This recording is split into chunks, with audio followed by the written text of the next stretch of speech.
présence des deux ministres parmi nous. Je remercie également notre collègue qui a eu l'ingéniosité de poser cette problématique sur la question de l'eau et de l'énergie qui nous réunit cet après-midi. Très honorable Monsieur le Président, l'honnêteté intellectuelle m'oblige à saisir cette opportunité pour vous adresser mes félicitations sincères pour votre leadership dont vous avez fait preuve à la tête de l'institution malgré son jeune âge et les difficultés financières. Vous avez su, avec discernement et responsabilité, conduire cette institution d'une année budgétaire à un autre, en préservant la stabilité et sa continuité, même si beaucoup s'interrogent par rapport à sa crédibilité. Que Dieu Tout-Puissant vous comble davantage de sagesse, de force morale, pour continuer à guider le Sénat dans l'unité, la paix constitutionnelle et la consolidation de la démocratie. Ceci étant, Monsieur le Président, je voudrais relever à l'attention de Monsieur le Ministre que la question de l'eau et de l'énergie, la question de santé et de la sécurité sont des piliers d'une nation, d'un pays et d'une société. Et on ne doit pas voiler la face sur sa problématique. Monsieur le ministre, je voudrais rappeler au Tchad la conflictualité intercommunautaire et la question de sous-développement de notre pays est due essentiellement à la question de l'eau, la rareté de l'eau et de l'énergie. Pour la question de l'eau, Monsieur le ministre, permettez-moi de rappeler un exemple tragique, triste, qui s'est passé dans le département de Kagame sur la question de point d'eau, Monsieur le ministre.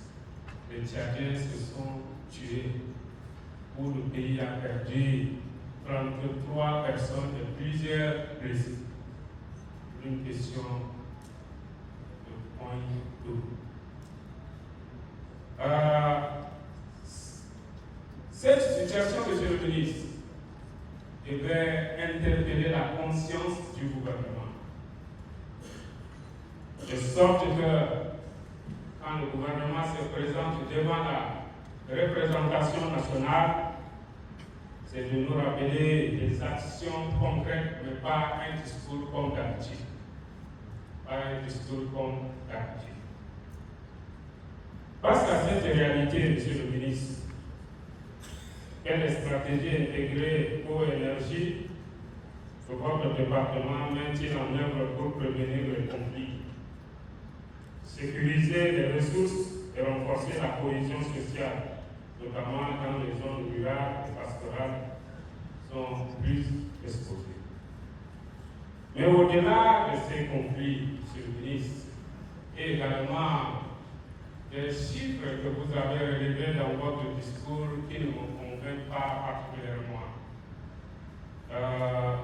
je voudrais donc poser une problématique plus large.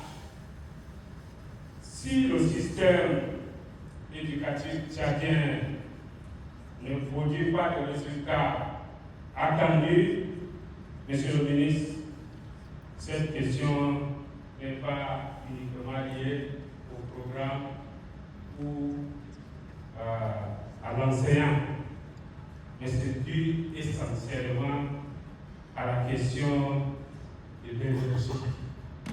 Parce que la question de l'énergie a n'empêche que dans les universités, dans les écoles de formation pratique, les étudiants ne peuvent même pas utiliser les outils de base, tels que les ordinateurs, tels que les téléphones. C'est très triste de rappeler à votre attention. Si le plateau technique sanitaire n'est pas efficace au Tchad, Monsieur le ministre, ce n'est pas une question de déficit d'équipement, mais c'est une question liée à l'énergie. Parce qu'aujourd'hui, vous allez trouver que des chefs de zone de santé et autres se promènent avec des vaccins dans les outils avec de la glace. On ne peut trouver qu'au Tchad. Monsieur le ministre, si nos enfants diplômés sans emploi n'ont pas d'emploi, ne sont pas compétitifs sur le marché d'emploi mondial, c'est parce qu'ils sont limités. Ils sont limités parce qu'il n'y a pas d'énergie pour leur permettre de faire des recherches. Ça, très sincèrement, je le rappelle à votre